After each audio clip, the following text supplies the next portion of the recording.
ഹോസ്പിറ്റലിന്റെ ഉദ്ഘാടനം ആയതുകൊണ്ട് രാവിലെ ഇവിടെ ഫുൾ ആൾക്കാരും ശിങ്കാരിമേളക്കാരും ഒക്കെ ആയിരുന്നു കേട്ടോ. വൈകുന്നേരം ആയപ്പോഴത്തേനും പരിപാടിയൊക്കെ കഴിഞ്ഞ് എല്ലാവരും പോയിട്ടുണ്ട്. പിന്നെ നേരെ അവിടെ നിന്ന് ഒരു ബസ് കയറി വീട്ടിലെത്തിട്ടോ. ഇന്ന് എന്താ അറിയില്ല, നല്ല വിശപ്പായിരുന്നു കേട്ടോ. അപ്പൊ ഞാൻ വന്നപ്പോൾ തന്നെ ചോറാണ് തിന്നുന്നത്. അങ്ങനെ ചോറും പിന്നെ അച്ചാറും പിന്നെ മുട്ട ഇങ്ങനെ ഉപ്പേരി പോലെ ആക്കിയതൊക്കെ ഉണ്ടായിരുന്നു കേട്ടോ. പിന്നെ അതിൻ്റെ കൂടെ എക്സ്ട്രാ അമ്മയ്ക്കൊരു മുട്ട പൊയിങ്ങിയതും കൂടെ കൊണ്ടുവന്നിട്ടുണ്ടായിരുന്നു. അപ്പോൾ അതൊക്കെ കൂടെ തിന്നി പിന്നെ കുറച്ച് കഴിഞ്ഞപ്പോൾ സീനത്തെ വന്നിട്ടുണ്ടായിരുന്നു കേട്ടോ.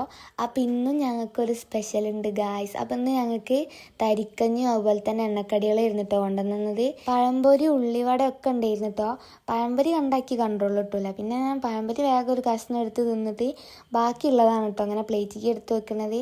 അപ്പോൾ തിന്നുകൊണ്ടൊക്കെ ബാക്കിയുള്ളതൊക്കെ ഞാൻ വേഗം പ്ലേറ്റിലേക്ക് എടുത്ത് വെച്ചിട്ട് ആദവിനെ വിളിച്ചിട്ടോ. അവൻ കളിക്കാൻ പോയതായിരുന്നു. പിന്നെ ഞങ്ങൾ രണ്ടാളും കൂടെ അതൊക്കെ ഇരുന്ന് തിന്ന്. പിന്നെ നമ്മ തിരുമ്പിയിട്ട് ആറിട്ടത് മേലത്തെ വീട്ടിലായിരുന്നു കേട്ടോ. അപ്പോൾ ചെറിയൊരു മഴക്കാറുണ്ടായിരുന്നു. അപ്പോൾ അതൊക്കെ കൂടെ വേഗം എടുത്തിട്ട് നേരൊക്കെ കൂടെ കൊണ്ടുപോയിരുന്ന ഒരു റൂമുണ്ട്, അവിടെ കൊണ്ടുപോയിട്ട് ഇനിയിപ്പോൾ അത് മടക്കി വെക്കണം. പിന്നെ അടിച്ചു വാരേണ്ടിയിരുന്നു. അങ്ങനെ വേഗം അമ്മാരത്തെ കൊലായും മകവും ഒക്കെ ഒന്ന് അടിച്ചു വാരി. പിന്നെ ഒന്ന് രാവിലെ മിറ്റം അടിച്ചു വാരി ഉണ്ടായിരുന്നില്ല, അപ്പം മിറ്റം അടിച്ചു വാരി. ഇനിയിപ്പം നാളെ രാവിലെ അടിച്ചു വാരേണ്ട ആവശ്യമില്ലല്ലോ. പിന്നെ ഇപ്പം നേരെ പോകുന്നത് ഷീബേച്ചിൻ്റെ അവിടേക്കാണ് കേട്ടോ. അപ്പോൾ അവിടെ പോയിട്ടാണ് ഞാൻ ചെമ്പരത്തി വറക്കില്ല. അവിടെ അത്യാവശ്യം ചെമ്പരത്തിയും കാര്യങ്ങളൊക്കെ ഉണ്ട്. അപ്പോൾ അവിടെ പോയി വേഗം ചെമ്പരത്തി പൂവും പിന്നെ അതിൻ്റെ കുറച്ച് ഇലയും പറിച്ച് നേരെ എൻ്റെ അവിടേക്ക് തന്നെ പോകുന്നു കേട്ടോ. പിന്നെ നേരെ തിരുമ്പണ കല്ലിൻ്റെ അടുത്ത് പോയി അതിങ്ങനെ റോഡ് സൈഡിൽ ഉണ്ടായതായതുകൊണ്ട് ഫുള്ള് മണ്ണുണ്ടാവും അതിൻ്റെ മുകളിൽ. അത് നേരെ കേകി കല്ലുമ്മലിട്ട് ഉരച്ച് തലയിലൊക്കെ തേച്ച് പിടിപ്പിച്ച് പിന്നെ നേരെ പോയി കുളിച്ചിട്ടോ. അപ്പം ഇന്നത്തെ വീഡിയോ ഇത്രേ ഉള്ളൂ. ബൈ.